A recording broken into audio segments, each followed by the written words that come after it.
আর কয়েক ঘন্টার মধ্যেই ডক্টর মোহাম্মদ ইউনূস ইউরোপ থেকে ঢাকায় অবতরণ করবেন।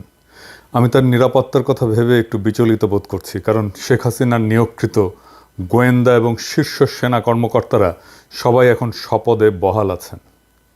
এই লোকগুলো যে শুধু স্বৈরাচারী শেখ হাসিনার প্রতি সহানুভূতিশীল তাই নয়, একই সাথে এরা ইন্ডিয়ার খুবই অনুগত এবং বিশ্বস্ত অনুচর। বাংলাদেশ সেনাবাহিনীর সাথে সার্বক্ষণিক যোগাযোগ রয়েছে, এই বাক্যটি দেশটির পররাষ্ট্রমন্ত্রী জয়শঙ্কর সেই জন্যেই আস্থার সাথে বলতে পেরেছেন। ডিজিএফআইয়ের মহাপরিচালক মেজর জেনারেল হামিদ একজন খুবই ধূর্ত, নিষ্ঠুর, দুর্নীতিবাজ অফিসার। বিগত 3 সপ্তাহ জুড়ে স্বৈরাচারী শেখ হাসিনা দেশের মানুষের উপরে যে হত্যাকাণ্ড চালিয়েছিল তার অন্যতম পরিকল্পনাকারী, উদ্যোক্তা এবং নির্দেশদাতা ছিলেন এই মেজর জেনারেল হামিদ। পতিত স্বৈরাচারের এত বড় দোসর হয়েও তিনি এখনও দেশের সবচেয়ে প্রভাবশালী গোয়েন্দা বাহিনীর মহাপরিচালক পদে দুর্দান্ত প্রতাপে বহাল থাকেন কিভাবে? যে ডিজিএফআইয়ের হেফাজত থেকে গুম হয়ে যাওয়া মানুষকে আয়নাঘর থেকে উদ্ধার করা হলো, সেই সংস্থার মহাপরিচালক এখন এই ঘাতক সংস্থা পরিচালনা করেন কোন শক্তিতে, কোন নৈতিকতায়, কোন বলে, কোন বৈধতায়? তার চাকরি থাকে কিভাবে? তিনি মুক্ত থাকেন কি করে? তাকে এখনই অ্যারেস্ট করুন। এমন অফিসারেরাই পুলিশে কর্মরত তাদের সমগোত্রীয় ঘাতকদেরকে ঢাকা ক্যান্টনমেন্ট সহ বিভিন্ন সেনানিবাসের নিরাপদ আশ্রয় দিয়ে রেখেছেন। পুলিশের IG Abdullah Al Mamun, commissioner Habib, SB প্রধান মুনির, অ্যাডিশনাল আইজি আতিক, বিপ্লব এই সহ ডজন কুমার কুখ্যাত খুনি গ্রেপ্তার এড়িয়ে আয়েসে ঢাকা ক্যান্টনমেন্টে অবস্থান করছেন। আমার কাছে খবর আছে, গণ অভ্যুত্থান এবং বিপ্লবের প্রারম্ভিক সাফল্যের পর শুরুতেই যে সমস্ত কর্মকর্তাকে চাকরিচ্যুত করে অ্যারেস্ট করার কথা, মেজর জেনারেল হামিদ তাদের মধ্যে অন্যতম। লোকটা সেনাপ্রধানের পূর্ণ আস্থা উপভোগ করে বহাল তবিয়তে ক্ষমতা ধরে রেখেছে। একই সাথে শোনা যাচ্ছে যে গণ অভ্যুত্থানে নেতৃত্বদানকারী ছাত্রদের সাথে অন্তর্বর্তীকালীন সরকারের রূপরেখা এবং কে প্রধান উপদেষ্টা, কারা কারা উপদেষ্টা হবেন সেসব বিষয় নিয়ে সমঝোতার নামে দর কষাকষি এবং নানা ক্রিয়া কৌশল অবলম্বন করছেন এই গোয়েন্দা প্রধান। অতি দ্রুত এই লোকটির বিরুদ্ধে ব্যবস্থা না হলে ডক্টর মোহাম্মদ ইউনূস সহ অন্তর্বর্তীকালীন সরকারের সকল সদস্যই অনিরাপদ থাকবেন। আয়নাঘর কারা বানিয়েছে? ডিজিএফআই তো। সেই আয়নাঘরের বন্দিরা যে একে একে ছাড়া পাচ্ছে সেটা কার কমান্ডে ছিল? ওর ছেলে ইফরাত জাওয়াদ ইউনিভার্সিটি অফ টরন্টোতে পড়ে। 6 হ্যাডন এভিনিউ টরন্টোতে যে বাসা কিনেছে সে, জেনারেল হামিদ টাকা পাঠিয়েছে কিভাবে ওকে জিজ্ঞেস করেন। সব হিসাব আমাদের কাছে আছে, এক এক করে ধরব। আরও প্রশ্ন আছে। গণ অভ্যুত্থানে নেতৃত্ব দানকারী ছাত্র নেতাদেরকে কেন যেতে হলো কুখ্যাত ব্যবসায়ী হামিম গ্রুপের মালিক একে আজাদের টেলিভিশন চ্যানেল 24-এ? ডক্টর মোহাম্মদ ইউনূসের সাথে কথা বলার জন্য সেখানে যেতে হবে কেন? এই বাটপাড়ের আতিথেয়তা কেন গ্রহণ করতে হবে? কোন কারণে? লোকটা যে খুনি হাসিনার মনোনয়ন এবং অনুগ্রহ নিয়ে তার 15 বছরের ফ্যাসিবাদী শাসনামলে বিজিএমইএ এবং এফবিসিসিআইয়ের সভাপতিত্ব করেছে, তাই ছাত্র নেতাদেরকে জানানো হয়নি কেন?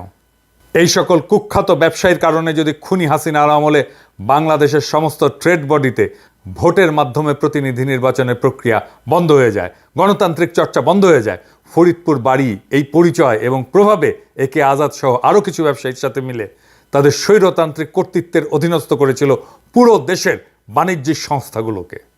রাষ্ট্রীয় মালিকানাধীন ব্যাংক থেকে হাজার হাজার কোটি টাকার ঋণ নিয়ে যারা ডেট সার্ভিস এবং ঋণ পরিশোধ করেনি, কুখ্যাত ব্যবসায়ী একে আজাদ তাদের মধ্যে অন্যতম। হিসাব করে দেখেন। এর উপরে দৈনিক সমকাল, চ্যানেল 24 এই দুইটার মালিক। এই সমকালেই কাজ করত সেই লোক যে বলেছিল যে আপনার নোবেল প্রাইজ পাওয়ার জন্য এখন লবিং করা দরকার। আমরা নাম দিয়েছিলাম সমতেল, মনে আছে? তার মালিকানাধীন ফ্যাক্টরিগুলোতে শ্রমিকদেরকে ন্যায্য মজুরি দেওয়া হয় না, তাদের উপরে দমন পীড়ন চালানো হয় এবং বিভিন্ন গোয়েন্দা সংস্থাকে টাকা দিয়ে শ্রমিক নেতা হত্যার অভিযোগ আছে এর বিরুদ্ধে। দেশের সমস্ত বিরোধী দল যখন গত 7ই জানুয়ারির ডামি নির্বাচন বয়কট করে, তখন এই ভদ্র মানুষের বেশধারী দুর্বৃত্ত আওয়ামী লীগের বিদ্রোহী প্রার্থী হিসেবে ফরিদপুর শহর থেকে নির্বাচিত হয়েছিল। তারপরেও একে আজাদের বিজয়ী হতে সাহায্য নিতে হয়েছিল ডিজিএফআইয়ের বর্তমান মহাপরিচালক মেজর জেনারেল হামিদের। আওয়ামী ফ্যাসিস্ট দুঃশাসনের সাথে ওতপ্রোতভাবে জড়িত এমন সব ব্যবসায়ীদের কাছে আন্দোলনকারী নতুন প্রজন্মকে নিয়ে যেতে হবে কেন? যেখানে আমরা মনে করি 2014, 2018, 2024-এ অনুষ্ঠিত জাতীয় সংসদের সকল নির্বাচন বাতিল করতে হবে এবং এতে জালিয়াতি এবং বল প্রয়োগের মাধ্যমে যারা নির্বাচিত হয়েছিলেন তেমন সকল এমপিকে জেলে পুরতে হবে। এইবার আসেন আরেকজনকে নিয়ে আলাপ করি। এই শাহাবুদ্দিন চুপ্পু 1983 সালে স্পেশাল বিসিএস দিয়ে মুক্তিযোদ্ধা কোঠায় মুনসেফ হিসেবে সরকারি চাকরিতে যোগদান করে।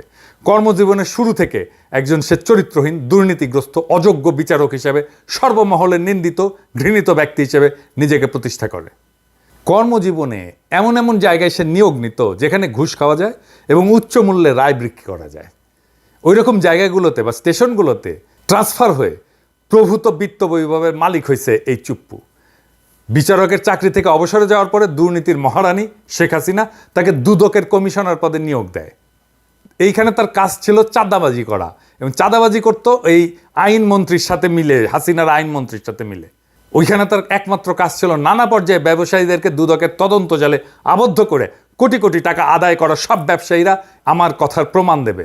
বিচারকদের মধ্যে ইন্ডিয়ান এজেন্ট হিসেবে কুখ্যাতি অর্জনকারী এই শাহাবুদ্দিন চুপ্পুকে চোরের রানী শেখ হাসিনা খুব পছন্দ করত।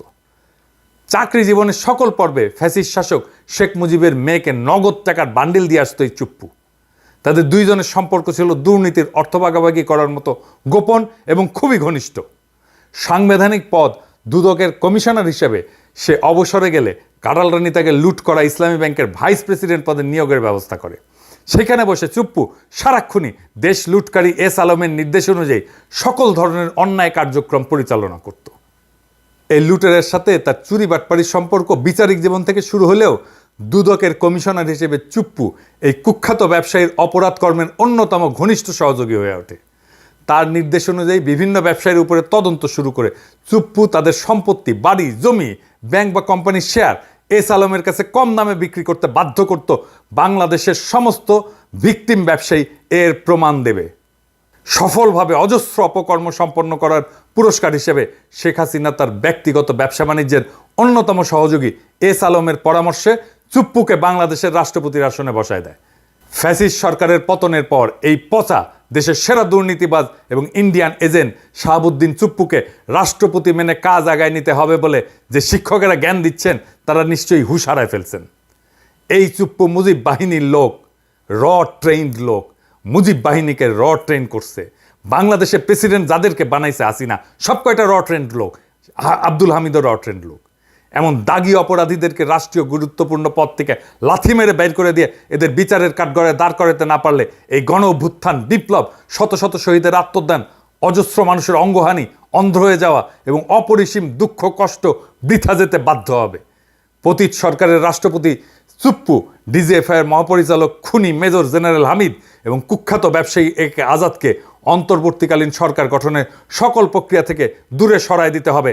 তা না করতে পারলে এই তত্ত্বাবধায়ক সরকার ব্যর্থ হবে। এই বিপ্লবকে আর জন আকাঙ্ক্ষাকে ধারণ করতে পারবে না এই তত্ত্বাবধায়ক সরকার। আমরা চাই এই সরকার সফল হোক, আমাদের সমর্থন থাকবে, কিন্তু আমরা চাই না আওয়ামী লীগের হাতে অস্ত্র তুলে দিতে। আমরা চাই না আওয়ামী লীগ এটা বলুক এই সরকার ব্যর্থ হয়েছে। আমরা চিনি কারা হাসিনার অনুগ্রহ পাইছেন। আমরা জানি বাংলাদেশে ভারতের স্বার্থ কারা রক্ষা করে। আমরা যদি এদের কাউকে শাসন ক্ষমতার ধারে কাছে দেখি, বাঘের মতো ঝাঁপায় পড়ব আর কচ্ছপের মতো কামড়ায় ধরব। ছাড়ন নাই। ইনকিলাব জিন্দাবাদ।